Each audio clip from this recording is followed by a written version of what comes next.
The story begins at a lavish engagement party hosted at a luxury hotel ballroom in downtown Chicago. Crystal chandeliers glow overhead while guests in designer outfits mingle with champagne glasses in hand. The narrator, Ethan Cole, stands quietly near the balcony, dressed in a simple black suit. His brother-in-law, Marcus Hale, a wealthy tech entrepreneur, loudly boasts about his business success to friends and relatives. When someone asks about Ethan's career, Marcus smirks and says, "Oh, him? He's basically a nobody, just drifting through life with odd jobs."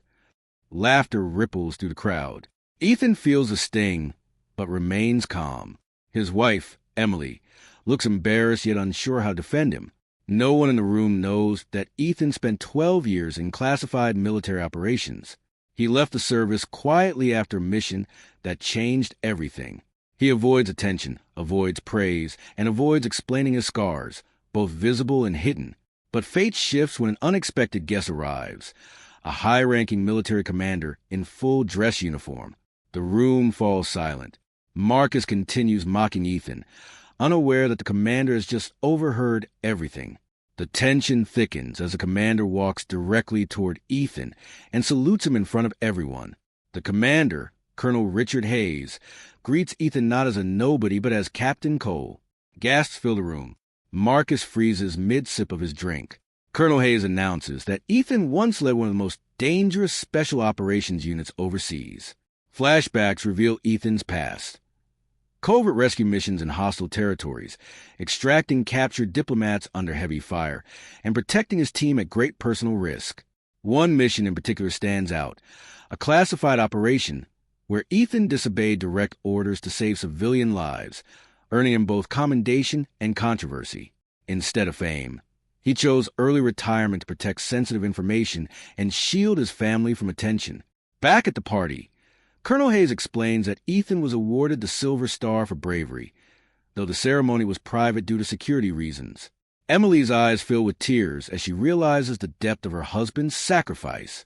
Marcus attempts to laugh it off, claiming he was just joking, but the weight of his earlier words hangs heavy in the air. Guests who once ignored Ethan now look at him with respect and awe. Yet Ethan remains humble, insisting he was only doing his duty.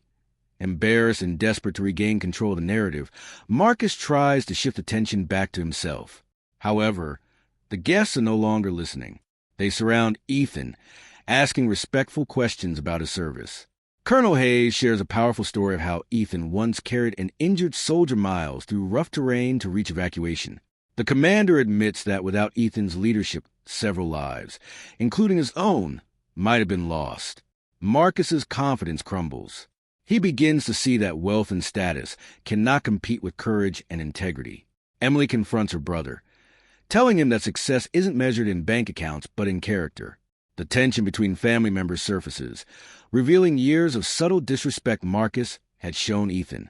Meanwhile, Ethan pulls Marcus aside privately. Instead of seeking revenge, he calmly tells him that titles and money mean nothing compared to loyalty and sacrifice. Marcus struggles with guilt, realizing that he judged a man without knowing his story.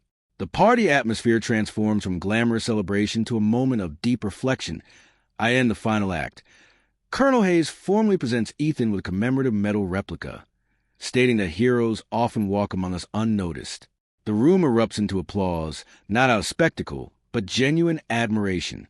Emily publicly thanks her husband for protecting not only strangers overseas, but their family at home. Marcus steps forward, swallowing his pride, and apologizes sincerely. He admits that his ego blinded him and that he mistook humility for weakness. Ethan accepts the apology with grace, reminding everyone that true strength lies in quiet resilience. The night ends not with arrogance, but with unity. Guests leave inspired, whispering about the revelation they witnessed. Marcus later reaches out to Ethan, seeking guidance about leadership and responsibility beyond business success. The story closes with Ethan standing under the night sky outside the ballroom, reflecting on how some battles are fought in silence, and some victories are revealed at exactly the right moment. The message is clear. Never underestimate the quiet person in the room, because the strongest warriors don't need to announce their power.